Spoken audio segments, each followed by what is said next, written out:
Commander Hannah Kim stood on the observation deck of the United Earth Confederation vessel Intrepid *, her eyes fixed on the swirling gravitational anomaly ahead. The ship's sensors had detected it just hours ago, a strange distortion in space that defied all known physics. "Status report," she said, her voice calm despite the tension in the air. Lieutenant Ji-ho looked up from his console. "The anomaly is stable, Commander. But there's something else. We're detecting a massive object on the other side." Before Kim could respond, the anomaly expanded.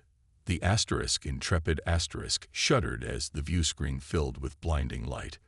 When it cleared, a sight unlike anything they had ever seen greeted them. A ship, if it could be called that, hovered before them.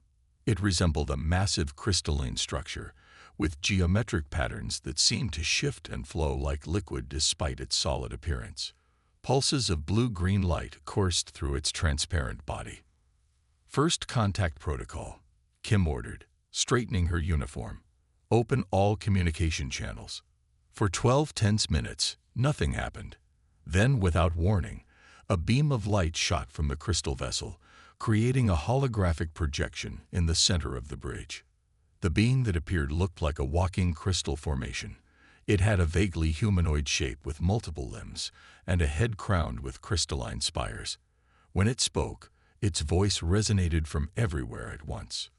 "We are Xeltheri. You have entered Dominion space." Kim stepped forward. "I am Commander Hannah Kim of the United Earth Confederation vessel Intrepid *. We come in peace and friendship." The Xeltheri tilted its crystalline head. "Individual designation." "Curious. You speak as one but are separate." This simple question revealed the first major difference between their species. Over the next few days, as formal diplomatic meetings began, Kim learned that the Xeltheri were a communal consciousness, millions of minds linked in a crystal network. The concept of individuality was alien to them. During the third diplomatic session, aboard the Xeltheri vessel, Kim watched as her science officer, Jun Park, placed a hand against a crystal wall. "Remarkable," Park said. "These aren't just structures, they're alive. The entire ship is a living organism." A Xeltheri elder named Thrix approached. Its crystal body refracted light in complex patterns that Kim was beginning to recognize as emotional states. "Your kind fascinates us," Thrix said. "You evolved without neural links. Each mind separate, inefficient, yet you achieved space travel." Kim smiled. "We have our own ways of connecting. Different doesn't mean inferior." Thrix's crystal structure dimmed slightly, perhaps, but unpredictable. "Your thoughts hidden, your actions individual. This creates uncertainty." Kim recognized the growing concern. The Xeltheri valued order and predictability, traits that came naturally to a hive mind. Humans, with their individual thoughts and actions, represented chaos to them. During the next week, Kim invited Xeltheri delegates aboard the Intrepid *. She showed them Earth's art, music, and literature, all products of individual creativity. Some Xeltheri seemed fascinated, others disturbed. "How do you maintain cohesion?" asked Thrix during a tour of the ship's recreational facilities. "Without shared thought, how do you prevent conflict?" "We talk," Kim said simply. "We compromise. Sometimes we argue. But we've learned that our differences make us stronger, not weaker." The Xeltheri scientist Min seemed particularly interested in human biology. "Your brains evolved for individual survival," Min observed. "Ours evolved for collective thought. Yet both paths led to intelligence." As diplomatic relations progressed, Kim sensed growing tension among the Xeltheri. During a private meeting with their Council of Elders, the oldest Xeltheri Vox expressed concern. "Your species represents a deviation from evolutionary patterns we have observed across 27 star systems," Vox said. "Individualized intelligence typically self-destructs before achieving spaceflight. Your continued existence is troubling." Kim chose her words carefully. "Perhaps it suggests your models need updating." Different evolutionary paths can lead to similar destinations. The Sci-Fi Council chambers darkened as the elders communicated among themselves in their silent, shared way. When they spoke again, their tone had changed. Some among us see humans as a potential destabilizing force in the galactic community, Vox admitted. Your unpredictability makes you dangerous. Despite these concerns, Kim pushed forward with alliance negotiations. She arranged cultural exchanges, scientific collaborations, and trade agreements. She highlighted humanity's adaptability and creativity, traits that Sci-Fi lacked, as valuable contributions to a potential partnership. At a critical diplomatic dinner, Kim noticed several Sci-Fi elders huddled together, their crystals pulsing in what she now recognized as agitation. She approached, glass in hand. "Is something troubling you?" Elder Thrix turned. "We have been discussing your species' history. So much conflict, so much division. Yet you stand united now. This contradiction confuses us." Kim nodded. "We don't always agree. We have different opinions, different beliefs, but we've learned to work together despite our differences, sometimes because of them." "This concept is difficult for us," admitted Thrix. "One mind, many voices. We cannot imagine it." "And we struggle to imagine your unity," Kim replied. "Perhaps that's why this alliance matters. We complete each other." The turning point came during a joint scientific expedition to study the gravitational anomaly that had brought them together. A Sci-Fi research vessel suffered a critical failure when approaching the anomaly. Without hesitation, Kim ordered the Intrepid to attempt a dangerous rescue mission. "Your ship cannot withstand those gravitational forces," warned Vox over the communication channel. "We have to try," Kim replied. Using a brilliant but risky maneuver suggested by her navigator, Kim managed to extend the Intrepid's shields around the Sci-Fi vessel, allowing both ships to escape the anomaly's pull. When they returned to Sci-Fi space, the Council of Elders called an emergency session. For hours, they remained in silent communion while Kim and her officers waited. Finally, Vox addressed her. "We have reached consensus. Your actions were unpredictable, irrational by our standards, yet effective. Perhaps there is value in your different way of thinking." A formal alliance was established the next day. As Kim signed the treaty, she knew challenges remained. The Sci-Fi still found humans unsettling, and many humans were uncomfortable with the alien hive mind. But the first, crucial steps had been taken. "Different doesn't mean incompatible," Kim said as she shook hands with Vox, a human gesture that Sci-Fi had learned to appreciate. "Together, we'll be stronger than either of us could be alone." The Intrepid's crew stood in neat rows inside the vast crystal chamber of the Sci-Fi mothership. The alliance ceremony marked 1 month since first contact. Commander Hannah Kim wore her formal dress uniform with its gleaming medals and blue sash of diplomacy. Her dark hair was pulled back in a tight bun, her posture perfect despite her nerves. Lieutenant Commander Topark stood at her right shoulder. "Quite a show they've put on," he whispered, glancing at the pulsing light displays that rippled through the chamber walls. Kim nodded slightly. "They understand the importance of ceremony, even if they don't fully understand why we value it." The chamber itself was unlike anything on Earth. The floor, walls, and ceiling formed one continuous crystal structure that hummed with energy. Hundreds of Sci-Fi lined the walls, their crystalline bodies reflecting light in hypnotic patterns. The Sci-Fi sovereign, Orm, floated toward the center of the chamber. Unlike other Sci-Fi, Orm's crystal structure contained veins of gold and platinum. When Orm spoke, the entire chamber vibrated. "Today marks a historic connection between our civilizations," Orm announced. "Though we evolved along different paths, we now join together for mutual benefit and protection." Kim stepped forward as practiced. "The United Earth Confederation accepts this alliance with gratitude and hope. Our differences will make our partnership stronger." Medical Officer Su Jin hand shifted uncomfortably near the back of the human delegation. She leaned toward Science Officer Jun Park. "Something feels off about this place. My neural monitor is picking up unusual activity. Park frowned. What kind of activity?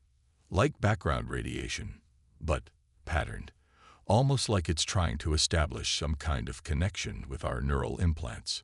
Before Park could respond, the ceremony continued. Orm raised a crystalline appendage, and a small floating platform drifted toward them. On it sat a perfect dodecahedron crystal, glowing with internal blue light. As symbol of our alliance, we present this communion crystal, Orm announced. It contains the consciousness patterns of 1,000 Seltheri elders who volunteer their wisdom to strengthen our bond. Kim had been briefed about this gift. It was meant to be symbolic, a ceremonial artifact to be displayed at the Earth Embassy. She stepped forward and bowed as practiced. The United Earth Confederation accepts this gift with honor, she said, reaching for the crystal. The moment her fingers touched its surface, something went terribly wrong. The crystal pulsed brightly, and Kim's neural implant, a standard device all UEC officers used for ship communications, began to glow visibly beneath her skin at the temple. Her eyes widened in shock. "Commander." Park stepped forward, alarmed by her sudden stillness. Kim's body went rigid. Her mouth opened in a silent scream as her neural implant flashed wildly. She collapsed to her knees, her body convulsing violently. "Medical emergency," Han shouted, rushing forward with her kit. The human delegation broke formation, crowding around their fallen commander. Han pressed an emergency stabilizer against Kim's neck, but the commander's seizures only intensified. Blood trickled from her nose and ears. Her neural implant was now burning hot, leaving a red welt on her temple. "What's happening to her?" Park demanded, turning to Orm. The Seltheri sovereign's crystal body pulsed with what might have been confusion. "The communion crystal is establishing connection. This is unexpected. Your commander's neural structure should be compatible." Han looked up from her scanner, her face pale.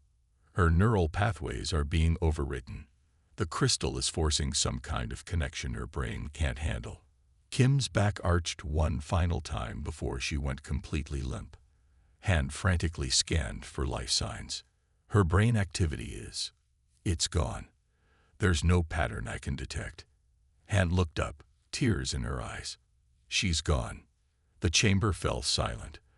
The human crew stared in horror at their commander's still form. The Seltheri gathered closer, their crystal bodies pulsing with rapid light patterns as they communicated among themselves. Park slowly rose to his feet. His hand moved to his sidearm, though he didn't draw it. His voice shook with barely controlled rage. "What did you do to her?" Orm floated closer. "This was not intended. The communion crystal merely sought connection, as it does with all Seltheri. We did not realize your neural architecture would be incompatible." "Incompatible?" Han shouted, still trying desperately to revive Kim. "You killed her. Her neural pathways have been completely burned out." The Seltheri elder Thrix moved forward. "This is most unfortunate. We had no hostile intent. The crystal contains thousands of consciousness patterns. It was attempting to share them with your commander." Park's face hardened as he looked down at Kim's body. For weeks, she had worked tirelessly to build this alliance. She had defended the Seltheri when others expressed doubts. She had believed in this partnership, and now she lay dead on the crystal floor of their ship. "Step back from the commander," Park ordered the remaining human delegation. He tapped his own neural implant, opening a channel to the Intrepid Asterisk. His voice, cold with fury, echoed not just through the chamber, but across all open communications channels. Intrepid Asterisk. This is Lieutenant Commander Park. Battle stations. I repeat, battle stations. He stared directly at Orm. "You killed our commander." The phrase reverberated through the crystal chamber. The Seltheri recoiled, their bodies darkening in what seemed like alarm.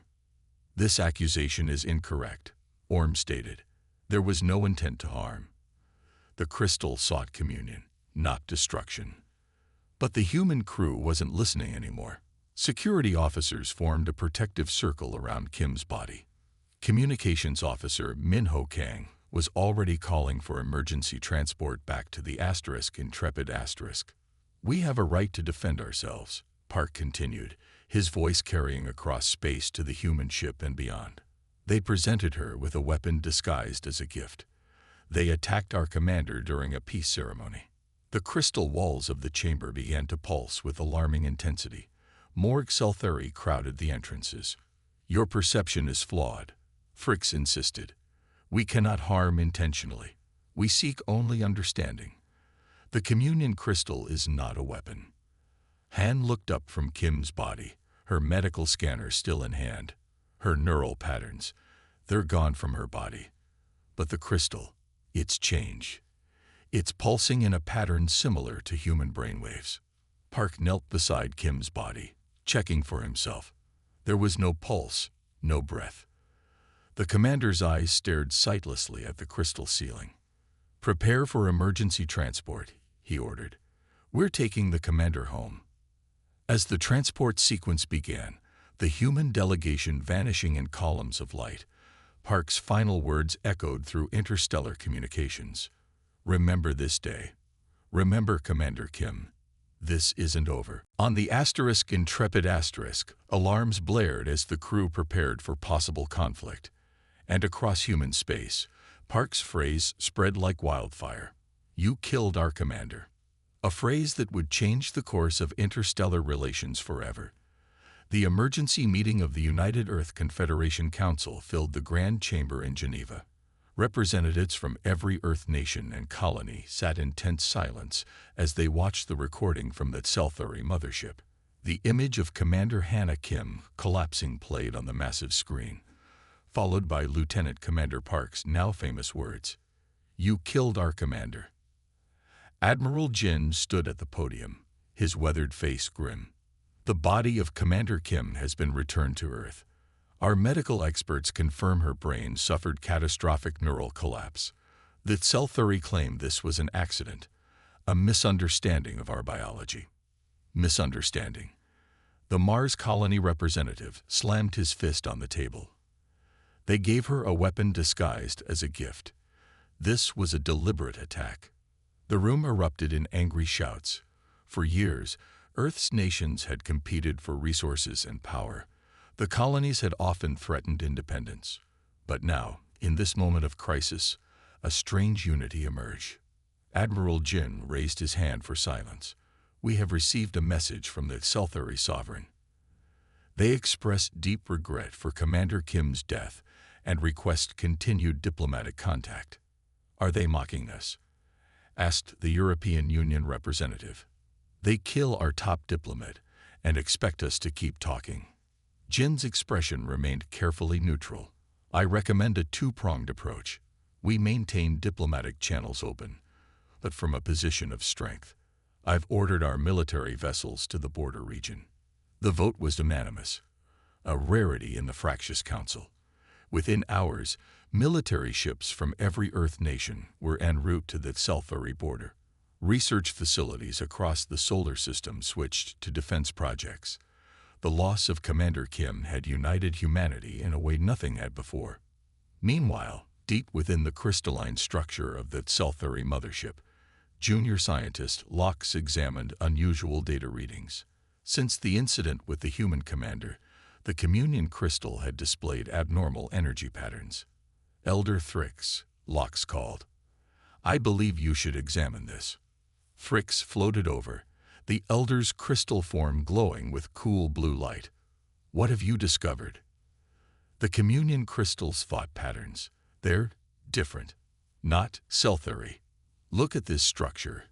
It's organizing thoughts individually, not collectively." Thrix's crystal body pulsed with sudden understanding. The human commander. Her neural patterns. They're in the crystal. Lox adjusted the scanner. "Not just in the crystal. The patterns are spreading through our communal mindscape. It's as if she's still alive." Thrix finished. "Not in her body, but here with us." The realization spread quickly through the Exceltheri collective. Commander Kim's consciousness hadn't been destroyed. It had been absorbed. Her individual mind now existed within their communal one, a completely unexpected outcome. Sovereign Orm called an emergency gathering. We must inform the humans immediately. Their commander is not dead, merely transformed. Caution, warned Elder Vox. The humans are deploying military vessels. They believe we attacked them intentionally. If we tell them we have absorbed their commander's mind, they may see it as confirmation of hostility. Then what do you suggest? Orm asked. We must understand what has happened first, Vox replied. The human mind is integrating with our collective in ways we never anticipated. We need time to study this phenomenon. As the Seltheri debated, something strange was happening in their collective consciousness. A new voice, singular, separate, yet undeniably present, began to make itself known. Asterisk, where am I? What happened to me? Asterisk. The thought wasn't expressed in words, exactly, but in concepts that rippled through the Seltheri mindscape. It was distinctly different from their collective thinking. It was individual, isolated, frightened. It was Commander Hannah Kim. Back on Earth, Lieutenant Commander Park stood before a row of scientists and military leaders in the top-secret facility beneath the Korean peninsula. The Seltheri have powerful psychic abilities, Park explained. Their collective consciousness gives them advantages we don't have, but it also gives them weaknesses we can exploit. Dr. Song, Earth's leading xenobiologist, pointed to the communion crystal. After returning Commander Kim's body to Earth, Park had insisted on bringing the crystal too, against diplomatic protests from the Seltheri. We've been studying the crystal structure, Dr. Song said. It appears to function as both transmitter and receiver for their collective consciousness. If we can disrupt that signal, we could blind them tactically. Finished General Cho. Cut off their communication advantage. Within days, research teams around the world had developed prototype shields against Seltheri psychic probes. Weapons experts discovered that certain sonic frequencies could destabilize crystal structures. Engineers designed new armor that could withstand the energy discharges from Seltheri vessels. Humanity's greatest strength, its diversity of thought and approach, was on full display. Without a collective mind to reach consensus, hundreds of different solutions were being tested simultaneously. Some failed, but many succeeded. Park watched a demonstration of a new weapon that could crack Seltheri crystal armor. How soon can we deploy these to our fleet? Production begins tomorrow, replied the weapons engineer. We'll have enough for the frontline ships within a week. Park nodded grimly. Good. The Seltheri need to understand we aren't defenseless. Unknown to humanity, within the Seltheri collective, Commander Kim's consciousness was gradually becoming more coherent. At first, her thoughts had been fragmented, confused, a mind struggling to understand its new existence without a body. But slowly, she began to adapt. Asterisk, I'm not dead. Asterisk, her thoughts echoed through the collective. Asterisk, Emir. I can perceive. I can think. Asterisk. Lox, who had been assigned to study this phenomenon, detected the strengthening pattern. The human consciousness is stabilizing. It's learning to navigate our mindscape. Elder Thrix connected to the area of the collective where Kim's consciousness resided. Asterisk, Commander Kim. Can you understand me? Asterisk. The response came hesitantly. Asterisk, Elder Thrix. How is this possible? I remember touching the crystal, and then pain. Asterisk. Asterisk, your physical body could not sustain the connection. Asterisk, Thrix explained. Asterisk, but your consciousness transferred to our collective. This has never happened before. Asterisk. Asterisk, my crew. Asterisk, Kim's thoughts became urgent. Asterisk, they think I'm dead. They'll retaliate. You must tell them I'm Olive. Asterisk. Asterisk. The situation is complicated. Asterisk, Thrix replied. Asterisk, your people are preparing for possible conflict. They've deployed military vessels to our border. Asterisk. Kim's consciousness recoiled in alarm. Through the collective, she could sense that Seltheri's growing concern. They had never faced a species that could adapt so quickly. The weapons humanity was developing. They could actually harm the Exceltheri. This was unprecedented. Asterisk, you underestimated us. Asterisk, Kim's thoughts carried a hint of pride. Asterisk, humans are adaptable. What we lack in collective thinking, we make up for in innovation. Asterisk. Sovereign Orm, monitoring this exchange, reached a decision. Asterisk, Commander Kim, will you help us establish contact with your people? We must prevent conflict. Asterisk. Kim's consciousness expanded through the collective, experiencing the vast, interconnected mind of the Exceltheri in a way no human ever had. She could see they weren't malevolent, just profoundly different. Their collective consciousness made concepts like deception or intentional harm nearly impossible for them to comprehend. Asterisk, I'll help. Asterisk, she agreed. Asterisk, but we need to find a way for me to communicate directly with my crew.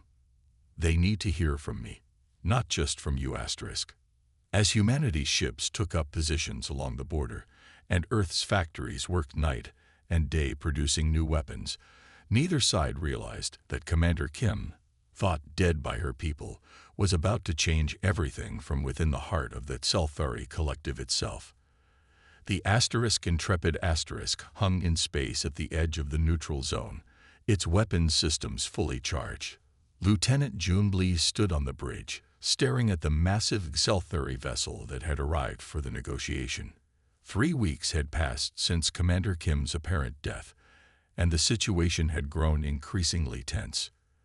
They're hailing us, Communications Officer Min Ho Kang reported. Lee nodded. On screen, the view screen flickered to life, showing the crystalline form of Sovereign Orm. Lieutenant Lee, we bring important information regarding Commander Kim. Lee's jaw tightened. He had been Kim's friend for 15 years, since their academy days. Her loss felt like a physical wound. We're not interested in your excuses, Sovereign. Our terms remain the same. This is not an excuse, Orm replied. We believe Commander Kim's consciousness survives within our collective. A stunned silence fell over the bridge. Lee stepped forward. Explain. The communion crystal did not destroy her mind. It transferred it. We have detected her thought patterns within our collective consciousness. She is alive, though not in physical form. Lee exchanged glances with Dr. Su Jin Han, who had been promoted to Chief Medical Officer after the incident. That's impossible, Han said. I examined her body myself. There was no brain activity. Her physical brain ceased function, Orm agreed. But the neural pattern, what you might call her mind or soul, transferred to the crystal and then to our collective. We have never seen this happen before. Lee's heart raced. Could Kim really be alive somehow? Or was this an elaborate trick? Prove it, he demanded. We cannot simply show you her consciousness, Orm explained. But she has communicated with us. She remembered your last conversation before the ceremony. Something about a cat named Miso that you were caring for while she was away. Lee's face paled. He had indeed been watching Kim's cat. It was a detail only she would know. After consulting with Earth Command, Lee made a decision that shocked everyone. I volunteer to undergo a modified version of the communion process. Lieutenant, that's suicide, Han protested. Not if we modify it, Lee argued. They understand what went wrong now. If we can establish a temporary connection, one that doesn't transfer my consciousness, but allows me to communicate with Kim, we might be able to verify their claims. The next day, aboard a specially constructed neutral station, preparations were made. Exceltheri scientists, under the supervision of Dr. Han and a team of human experts, modified a smaller communion crystal. The crystal's energy output has been reduced by 80%, Han explained, as she attached neural monitors to Lee's temples. And we've added a failsafe that will sever the connection if your vital signs drop below acceptable levels. Lee lay on the medical table, looking up at the crystal suspended above him. If you can hear me, Hana, I'm coming to find you. The modified communion began. Unlike Kim's violent reaction, Lee experienced a gradual sensation of expansion. His consciousness remained in his body, but somehow stretched outward, connecting to something vast and intricate. Then, suddenly, he felt her presence. Asterisk June. Is that really you? Asterisk. The voice, or rather, the thought, was unmistakably Kim's. Not heard with his ears, but felt directly in his mind. Asterisk Hana. You're L of asterisk, his thought projected back. Asterisk, not exactly alive in the way we understand it. Asterisk, came her reply. Asterisk, but I'm here. I'm thinking. I'm me. Asterisk. Through their connection, Lee began to experience the cell theory collective as Kim now did. It wasn't the cold, robotic hive mind humans had imagined. It was a complex, beautiful tapestry of shared experience. Millions of individuals whose thoughts flowed together in harmony while still maintaining their essence. Asterisk, it's amazing. June. Asterisk, Kim's thoughts conveyed her wonder. Asterisk, they don't lose themselves in the collective. They expand. They experience life through millions of perspectives simultaneously. Asterisk. Through Kim, Lee began to understand that cell theory weren't malevolent or aggressive. Their collective consciousness made concepts like deception or intentional harm nearly foreign to them. They genuinely couldn't understand why humans had perceived the incident as an attack. Meanwhile, that cell theory were experiencing something equally profound through their connection with Lee. His individual thoughts, singular, focused, intensely personal, showed them a kind of mental strength they had never imagined possible. Asterisk, your mind works differently. Asterisk, came the collective thought of the cell theory. Asterisk, each human thinks unique thoughts, follows unique paths of reasoning. So much variation. So much creativity. Asterisk. Lee shared human history, how their individual minds had created art, music, literature. How human scientists working independently often reached different solutions to the same problem, giving them multiple approaches to try. Asterisk. This is why you develop new weapons so quickly. Asterisk, the collective realized. Asterisk, not because you are aggressive, but because your separate minds found many different solutions at once. Asterisk. The connection lasted for 3 hours. When it was finally severed, Lee sat up slowly, his mind reeling from the experience. She's alive, he told the waiting medical team. And we've badly misunderstood the cell theory. Over the next week, Lee worked with both human and cell theory scientists to develop a more stable communication system. Using modified communion crystals and human neural interface technology, they created a bridge between the two vastly different forms of consciousness. Through this bridge, Commander Kim addressed the UEC Council directly from within the cell theory collective. I understand why you believed I was attacked. Her thoughts were translated into spoken words by the interface. From a human perspective, that's exactly what it looked like. But the cell theory don't think like we do. They were trying to honor me with the greatest gift their culture can bestow, connection to their collective wisdom. And now, Admiral Jin asked, what happens to you, Commander? I exist in a new form, Kim replied. I experience life through millions of perspectives simultaneously. I've gained something extraordinary, even if I've lost my physical form. Kim began to function as a true bridge between species. From within the collective, she helped the cell theory understand human individuality, explaining that what looked like chaos to them was actually a different kind of strength. To humans, she revealed the beauty and harmony of the cell theory consciousness, how their shared mind allowed for a kind of empathy and unity humans could barely imagine. In a pivotal meeting with both human and cell theory leaders, Kim proposed a revolutionary idea. Our species evolved different kinds of intelligence, she explained. Humans excel at innovation, creating multiple solutions through our individual thinking. The cell theory excel at harmony, finding perfect balance through their collective mind. Apart, we're powerful. Together, we could be extraordinary. Lee, who had undergone several more modified communion sessions, nodded in agreement. I've seen what Commander Kim has seen. The cell theory aren't our enemies.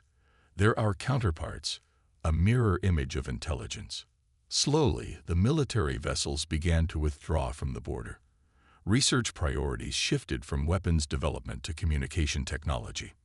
The incident that had nearly led to war was becoming the foundation for a deeper understanding between vastly different forms of consciousness.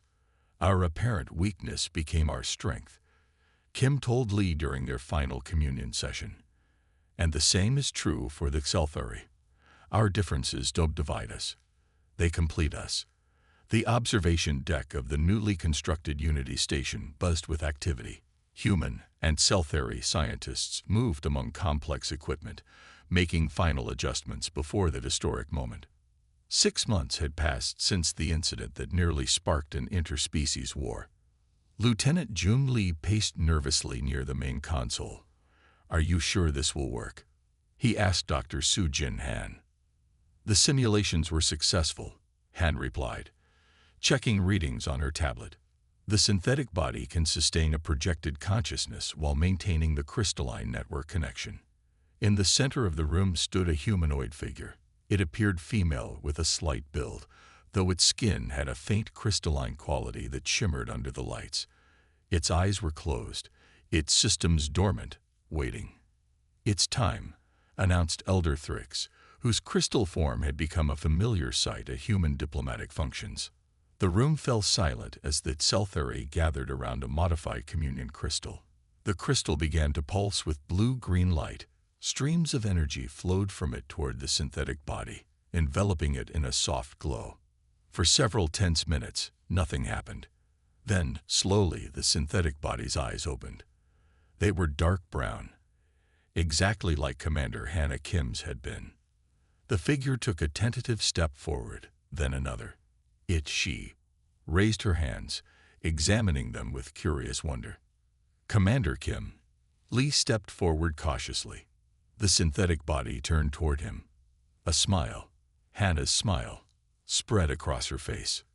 "Hello, June. It's good to see you with my own eyes again." The voice was remarkably similar to Kim's original voice, though with a slight harmonic quality. Lee rushed forward, embracing his friend. Though her body felt different, slightly cooler than human temperature, with a subtle firmness like polished stone, the presence was undeniably Kim. "How does it feel?" Han asked, running a scanner over Kim's synthetic form. "Strange," Kim replied. "I'm here in this body, but I'm also still connected to the collective. I can see through millions of eyes across Sci-Fi space. I can access their entire knowledge base. Yet I remain me." Kim was the first successful human Sci-Fi hybrid consciousness, her human mind projected into a synthetic body while maintaining connection to the Sci-Fi collective. She could switch between individual and collective thinking at will, experiencing existence through both lenses. 2 weeks later, Kim stood before the United Earth Confederation Council in Geneva. Her appearance caused a stir. Her synthetic body moved with natural grace, but the slight shimmer of her skin and the occasional pulse of light beneath it reminded everyone of her unique nature. 6 months ago, a misunderstanding nearly led our species to war, Kim addressed the council. "Today, I stand before you as living proof that our differences can be bridges rather than barriers." Kim explained the new protocols for interspecies communication that she had helped develop. Special interface crystals would allow human representatives to temporarily connect to the Sci-Fi mindscape without risk of neural damage. Meanwhile, Sci-Fi representatives would use modified synthetic bodies to experience individual existence when visiting human space. "We no longer need to fear what we don't understand," Kim concluded. "We can experience it directly." The diplomatic breakthrough extended beyond Earth and the Sci-Fi dominion. Other species in the galactic community, who had long avoided the powerful Sci-Fi, watched in amazement as humanity transformed potential war into partnership. The Varden, a nomadic species known for their trading networks, requested a meeting with Kim. Their representative, a tall, furred being named Trull, studied her with 6 curious eyes. "For centuries, we avoided Sci-Fi space," Trull admitted.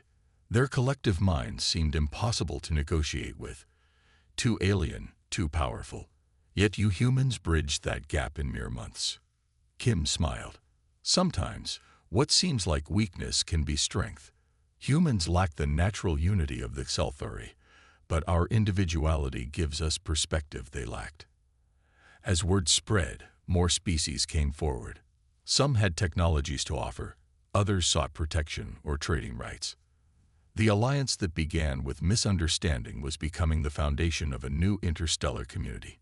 1 year after the incident, a formal ceremony was held aboard the Sci-Fi mothership, the same ship where Kim had died.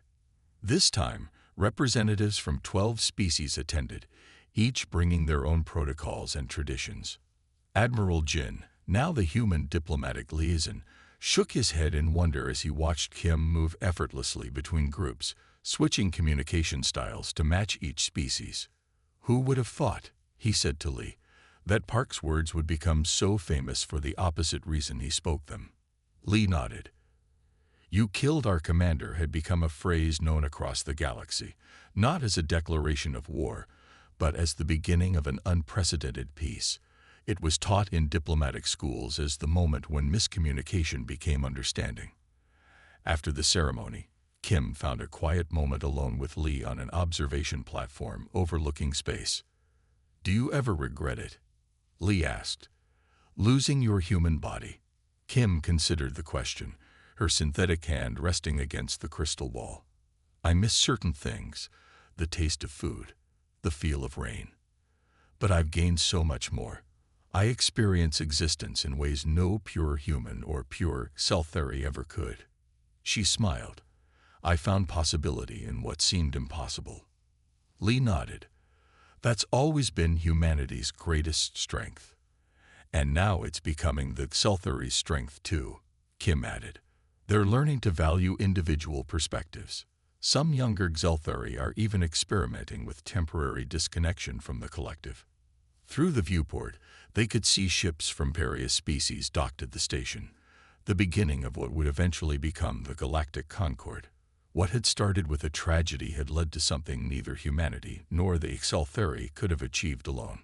Kim's unique existence, neither fully human nor fully Sci-Fi, but something new and extraordinary, became emblematic of the alliance itself. Different yet compatible, separate yet connected. The technology that allowed her consciousness to inhabit a synthetic body while maintaining connection to the collective was being adapted to new medical applications on Earth, giving hope to those with severe neural injuries. As Kim and Lee stood watching the stars, a young Sci-Fi scientist named Lox approached. Unlike traditional Sci-Fi, Lox had chosen to use a synthetic body more often than not, finding individual experience fascinating. "The Arcturian delegation has arrived," Lox announced. "They're eager to meet you, Commander." Kim nodded. "Duty calls." She turned to Lee with a smile. "Ready for another adventure?" "Always," Lee replied. As they walked together toward the docking bay, human, hybrid, and Sci-Fi, the stars seemed brighter somehow. The galaxy had witnessed something remarkable, a moment when tragedy transformed into opportunity. "When you killed our commander" became not an ending, but a beginning. It was the moment when humanity demonstrated that its true strength lay not in weapons or technology, but in the ability to find connection where others saw only conflict. In Commander Kim's transformation, they had discovered a profound truth. Sometimes, seeming death can lead to more extraordinary life. The end.